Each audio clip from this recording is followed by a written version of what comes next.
पारिवारिक लाभ कार्ड बना रहे हैं, उसमें पहला हम लोग का मुद्दा है कि पलायन रुकना चाहिए।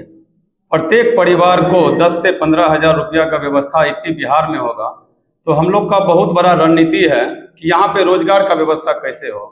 रोजगार का व्यवस्था के लिए जो संसाधन हमारे पास में है, उस संसाधन के आधार पे उद्योग धंधा का डेवलपमेंट यहाँ पे किया जाए। बिहार एक कृषि प्रधान राज्य है, 70 से 75% कृषि यहाँ पे होता है। कृषि आधार उद्योग को हम लोग को बढ़ावा देना पड़ेगा। हम लोग के यहाँ धान का फसल होता है, गेहूं का फसल होता है, मक्का का फसल होता है, तिलहन होता है, दलहन होता है। एक राइस मिल हमारे यहाँ खुल जाता है, हर प्रखंड में एक एक राइस मिल खुल जाता है। हमारा आदमी जो रोजगार करने के लिए अभी छत्तीसगढ़ राइस मिल जाता है, मध्य प्रदेश में राइस मिल जाता है, तो कुछ आदमी को रोजगार की व्यवस्था वहाँ हो जाएगी। फिर फ्लोर मिल की व्यवस्था हो जाए तो फिर कुछ आदमी को वहाँ पे मिल जाएगा। इस तरह से कृषि आधार पे मैं अपनी बात बता रहा हूँ कि 100 उद्योग कृषि आधार पे इस बिहार में खुल सकता है। खुलने के बाद हमारे लोगों को देखिए 2-3 फायदा क्या होगा। कृषि से जुड़े हुए जो भी किसान है, उसका जो भी अनाज का उत्पादन है डायरेक्ट वो यहाँ से अपना उस इंडस्ट्रीज में भेजेंगे। दूसरा उसमें फायदा क्या होगा, हमारे लोग जो रोजी रोजगार करने के लिए दिल्ली, पंजाब, हरियाणा, महाराष्ट्र, चेन्नई, तमिलनाडु जाते हैं, उसको उसी जगह पे उसी उद्योग में उनको रोजगार का व्यवस्था होगा। वो रोजगार की व्यवस्था से देखिए सामाजिक बदलाव भी होगा। वो आदमी जब अपने घर पे रहेंगे, अपने बूढ़े माँ बाप का सेवा करेंगे, अपने पत्नी के पास रहेंगे, अपने बच्चों का देखभाल करेंगे। तीसरा इसमें क्या है, जो प्रोडक्ट यहाँ से चला जाता है और वहाँ बनता है, वहाँ से बनने के बाद फिर यहाँ आता है, तो यहाँ बनने के बाद हमारे लोगों को जो ट्रांसपोर्टेशन का खर्च है वो भी बचेगा।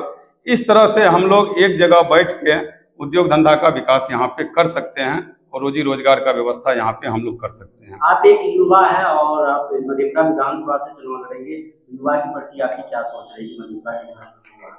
देखिए, सबसे बड़ी बात जो आप रोजगार का विषय में बात की है, तो हमारा और जनस्वराज का जो मेन थीम है पूंजी का विकेंद्रीकरण। अभी आज तक जो भी सरकारें यहाँ पे आई है वो पूंजी को एक जगह रखना चाहती है, और हम लोग चाहते हैं जो पूंजी का विकेंद्रीकरण हो, अलग अलग हाथों में जाए। उससे क्या होगा, हमारे लोगों को यहीं पे रोजगार मिलेगा। युवा जो आज भटक रहे हैं उसको रोजगार का व्यवस्था नहीं है, इसलिए युवा भटक रहा है। आप जानते हैं इस बिहार में सरकारी नौकरी 23,46,000 है, और इस बिहार की आबादी आप जान रहे हैं कि 13 करोड़ 80 लाख है। 13 करोड़ 80 लाख में 23 लाख आदमी को नौकरी मिल ही जाएगा, तो फिर भी 13.5 करोड़ लोगों के लिए आप क्या कर सकते हैं। हम 13.5 करोड़ लोगों के लिए रोजी रोजगार का व्यवस्था यहीं पे करेंगे, वो कृषि आधारित हम लोग व्यवस्था करेंगे। जो नकदी फसल, जो बिहार में खास करके नकदी फसल का जो रेट है, ये जो इतना कम किसान को मिलता है, जब जनस्वराज की सरकार बनेगी तो क्या इसका कोई रेट फिक्स होगा, इससे बढ़ेगा, क्या होगा? हम लोग का जो 5वां पॉइंट है यही है। लोग जो अपना खेती करता है, खाने वाला खेती करता है, पेट भरने वाला खेती करता है, नकदी फसल तिलहन दलहन को जब हम बढ़ावा देंगे, उसमें देखिए होता क्या है, जो फसल हम लोग के यहाँ ज़्यादा हो जाता है, यदि आपके यहाँ आलू ज़्यादा हो जाए, प्याज ज़्यादा हो जाए, गोभी ज़्यादा हो जाए, तो वहाँ पे होता देखिएगा मार्केट में कोई पूछने वाला नहीं होता, रेट नहीं होता है। तो जनस्वराज और हम लोग मिल के वहाँ पे भंडारण का एक अच्छा व्यवस्था करेंगे। हर प्रखंड हो सके तो पंचायत स्तर पे भी भंडारण का व्यवस्था हो जाए, तो लोगों का जो नकदी फसल होगा उस जगह पे जाके वो रखेगा।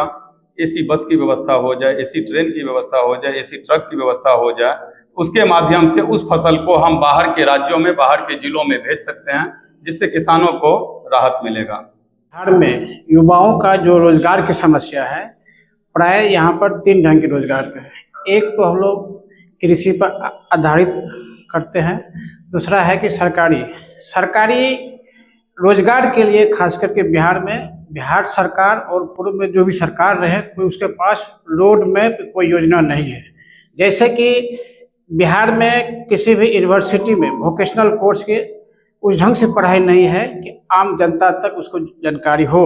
आज हम उदाहरण देते हैं कि बिहार में इतना मेडिकल कॉलेज खुले हैं, उसमें पैरामेडिकल की जहाँ तक बात होती है स्टाफ, वो केरला, साउथ इंडिया, राजस्थान, वहाँ से रोजी रोटी करने बिहार में आते हैं। इसका सिर्फ दोषी है यहाँ की सरकार। उसने कॉलेज खोला, उसमें किस पोस्ट का वैकेंसी होगी, इससे पहले कोई रोड मैप नहीं है। इसलिए आज मैं खास करके यदि मेरी सरकार आती है, जनस्वराज की पार्टी आती है, हम रोजगार सबसे पहला प्राथमिकता होगा शिक्षा से संबंधित।